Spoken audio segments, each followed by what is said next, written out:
विधानसभेसाठी महाविकास आघाडीत जागा वाटपाआधी खडाखडी सुरू झालेली आहे मुख्यमंत्री पदाच्या खुर्चीवरनं। लोकसभेतल्या विजयानंतर काँग्रेसला मुख्यमंत्री पदाची खुर्ची टप्प्यात आल्यासारखी वाटते। त्यामुळे यंदा काँग्रेसचा मुख्यमंत्री होईल असा ठाम विश्वास बाळासाहेब थोरातांनी व्यक्त केला। या निवडणुकांमध्ये काँग्रेस म्हणून आपल्याला जर आपण चांगल्या पद्धतीने काम करू शकलो तर पुढच्या जे 29 सालच्या निवडणुका आहेत त्यामध्ये काँग्रेस जास्त चांगल्या पद्धतीने आणखी पुढे जाऊ शकतं हे लक्षात ठेवा। आणि कार्यकर्त्यांच्या निवडणुका पुढच्या निवडणुका आहेत आणि याकरता या निवडणुकीमध्ये आघाडी म्हणून सुद्धा आपण चांगलं काम करा असं सुद्धा आवाहन मी करतो।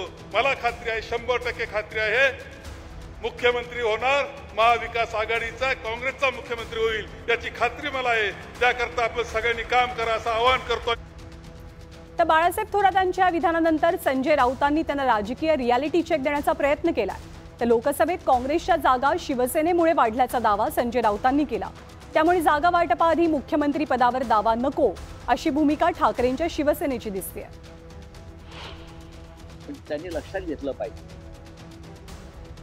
त्यांच्या जागा वाढण्यात शिवसेनेचं योगदान किती आहे हे त्यांनी अभ्यास केला। कोल्हापूरची आमची जिंकलेली जागा आम्ही त्यांना दिली, रामटेकची जिंकलेली जागा आम्ही, अमरावती हा आमचा बालेकिल्ला त्यांना दिला। या 3 जागा ज्या आहेत या शिवसेनेमुळेच त्यांच्या वाढल्या। हे जर ते विसरले असते किंवा विसरू पाहत असते तर ते योग्य नाही। पण मी परत सांगतो की काँग्रेसचे वरिष्ठ नेते अशा प्रकारच्या भूमिका कधी घेणार नाही। आणि महाविकास आघाडीमध्ये शिवसेनेकडनं सातत्यानं निवडणुकीपूर्वी मुख्यमंत्री पदाचा चेहरा ठरवण्याचा आग्रह धरला जातोय, पण आघाडीतल्या इतर 2 पक्षांनी या मुद्द्याला सहमती दर्शवलेली नाही। मुख्यमंत्री पदासाठी ज्याच्या जागा जास्त त्याला मुख्यमंत्री पदाची खुर्ची असा सूरही उमटतोय। संजय राऊतांचं फार काही तुम्ही ऐकत नव्हतं। अरे काहीच बात नाही आमचा, पण संजय राऊतांचं तुम्ही फार काही ऐकू नका।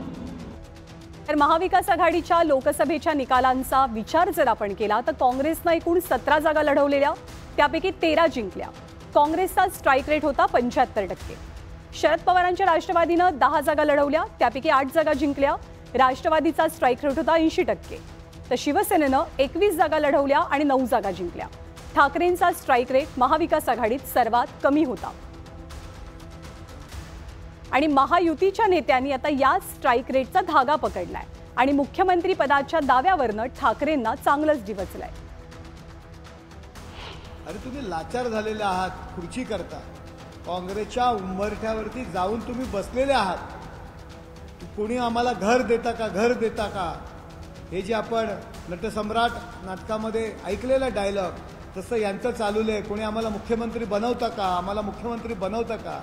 काँग्रेसवर टीका काय करता, द्या ना, आघाडीतून बाहेर पडा।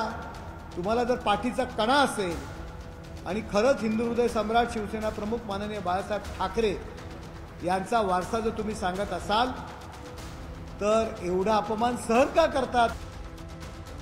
मुळामध्ये महाविकास आघाडीमध्ये उभाटा हे सावत्र भाऊची भूमिका निभावत आहेत, ना घर का ना घाट का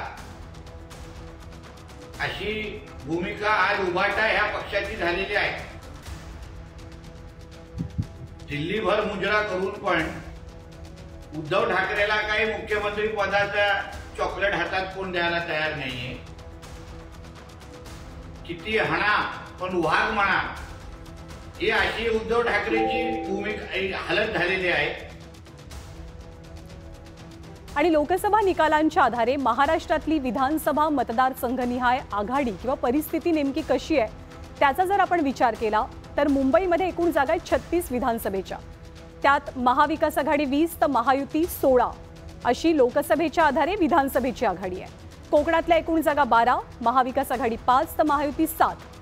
पश्चिम महाराष्ट्र विधानसभेच्या एकूण जागा 59, महाविकास आघाडी 33 तर महायुती 26 अशी परिस्थिती आहे।